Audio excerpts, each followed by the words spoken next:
The iPhone 15 is getting 100 all new features. Most of them are still top secret, but we do know about 25 or so right now. Some of these are big ones, like all new colors, big design changes, a way better camera, and some are not good changes, like the price is gonna be going up this year pretty significantly. So let's break down the good news and the not so good news on the iPhone 15. Let me tell you about all the tweaks and changes we know about, all the latest leaks and rumors, and some last minute surprises Apple might have in store that'll totally change the iPhone 15 and really pack some features that no one saw coming.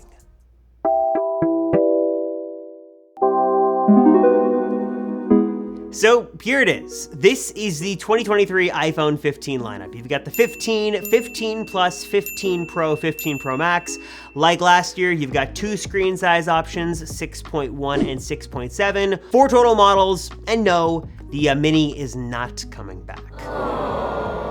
For the last 12 months, we have heard non-stop leaks and rumors about what Apple could be changing with the iPhone 15. We got a lot of crazy concepts and renders, but as it stands, as we're just a few weeks away from these phones becoming official, what is exactly changing this year, and is it really worth the money, more money this year, to upgrade? Honestly, one of the biggest changes you're gonna notice on any iPhone 15 model is actually something you can't see or touch, and that's battery life. And I'm not sure about you guys, but the battery health of my launch day iPhone 14 Pro Max really is not good these days, sitting at about 93% for maximum capacity. In fact, we've been talking about this internally with our little JFL team, and most people, especially those who have a 14 Pro Max, like Mr. John Rettinger himself, have seen really bad battery life these days. It's very unstable, it isn't very good, but luckily it seems like Apple has heard our frustrations. They're bringing some of the most significant changes to battery life that we have ever seen, and you can see the numbers for yourself. These are alleged numbers here the 15 line. Looking at the 14 line to the 15 line, we are seeing some significant upgrades in battery capacity for every single model of the 15 line coming soon. And when your battery does go down and you do need to charge your 15, I've got good news here as well. Apple is finally ditching Lightning and switching all phones over to USB-C. Happy to see that. And also they're implementing 15-watt fast charging on non-MagSafe chargers. So these will be a much wider variety of wireless chargers, as long as they've got the new QI2 wireless charging tech inside. The next round of changes you're actually going to notice have to do with the design of the iPhone 15, specifically on the iPhone 15 Pro. Now, as much as I'd love to see this truly bezel-less iPhone, we're not there, at least not there yet, but we are going to see, according to leaks, significantly thinner bezels on the iPhone 15 Pro versus, well, the iPhone 14 Pro we've got right now. Also, to be a little bit more serious, I do have some sad news to report, and that is that after 6 years, Apple has decided to eliminate the notch. I know that a lot of people like this. It was a really big characteristic, came with the iPhone 10, but I'm sorry to say that all signs point to the notch going away. So, moment of silence for that. Kidding aside, I don't think anyone's really sad to see the notch go away because it was sort of taking up a lot of space, and now it is gone.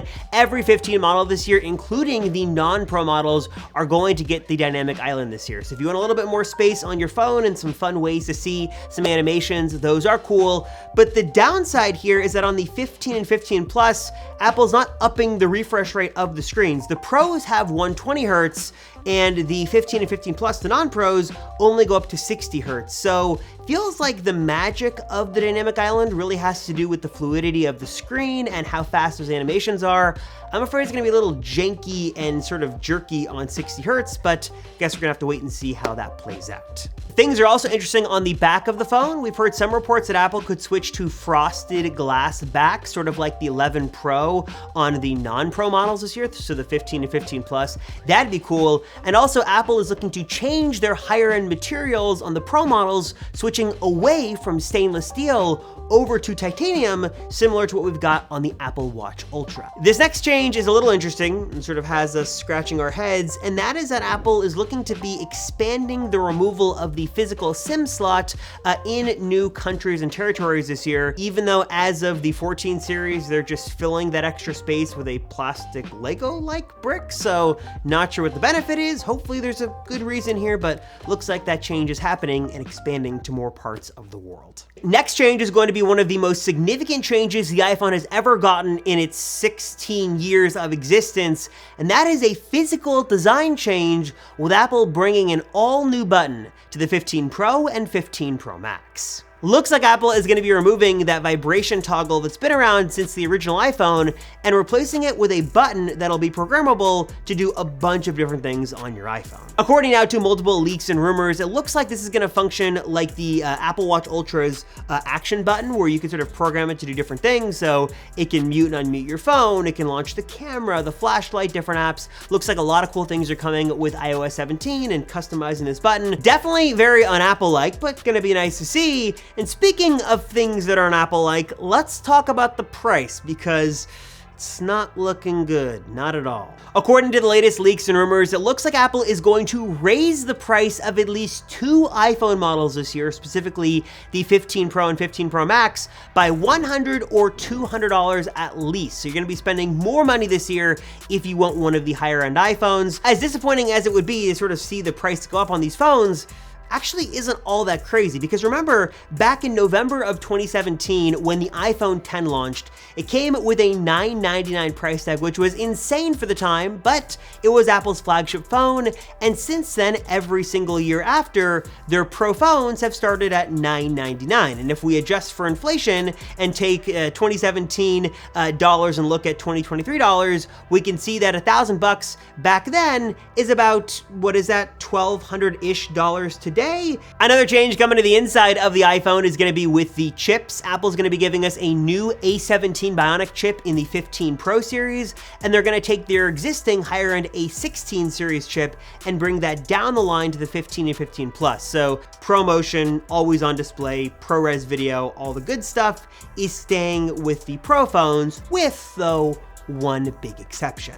And that has to do with the camera. iPhone cameras have gotten extremely good these days. I actually shoot a lot of B-roll for this channel exclusively on the iPhone because it is so good. And a lot of the B-roll I've shot recently is utilizing the great 48 megapixel main camera in the 14 Pro series. Really awesome to see how great this camera is. And now everyone is going to be able to experience it because Apple is bringing their 48 megapixel main sensor down to both the 15 and 15 Plus, bringing some really great photo and video upgrades to the non-Pro cheaper iPhones this year, which is gonna be really great to see. We also may see a new state-of-the-art image sensor from Sony in the 15 Pro series this year, and then in the largest, most expensive 15 Pro Max, the telephoto lens system is gonna get an upgrade with some sort of periscope zoom lens system. Not exactly sure what the focal length update's gonna be, maybe 6x, 10x, there's been a couple of numbers thrown out these days. And then comes some last minute surprises that we may see or we may not see. Apple's always known for changing a lot of different things sort of secretly behind the scenes, and there are some things that Apple could change that just might not leak. Like maybe Face ID gets significantly faster on the 15 series. Maybe we get some new exciting color that no one saw coming. Maybe we finally get reverse wireless charging. That's been a rumor for years now. We've obviously gotten a ton of information on these phones over the last 12-ish months, but there are still plenty of things that Apple could change at the last minute that we don't know about until Mr. Cook walks on stage and shows off these phones. Mystery is still very much alive and well in the world of Apple. Don't expect like some huge design change and something that big, because that usually isn't how these things go, but maybe some new camera mode, maybe something new with the processor, some color, something small but significant definitely could be here with these phones that just hasn't leaked and hopefully doesn't leak until these phones become official in just a couple of weeks. So I'm curious, what are your thoughts on the iPhone 15 series? Your thoughts on the 15, 15 Plus, 15 Pro, 15 Pro Max? Are these changes enough to get you to upgrade? What iPhone do you have right now, and are you gonna make the jump? Or do you think Apple is just not doing enough? It's gonna be nice to see, you know, Dynamic Island and better camera and stuff like that. But honestly, With my 14 Pro right now, this phone is so good, and looking at the 15 Pro specs, they're good, but not amazing. Not sure if it's really worth the upgrade though. We can talk about it in the comments down below. Let me know your thoughts. As always, I appreciate it. Thank you so much. I am Robert Rosenfeld from the Apple Circle. I'll see you all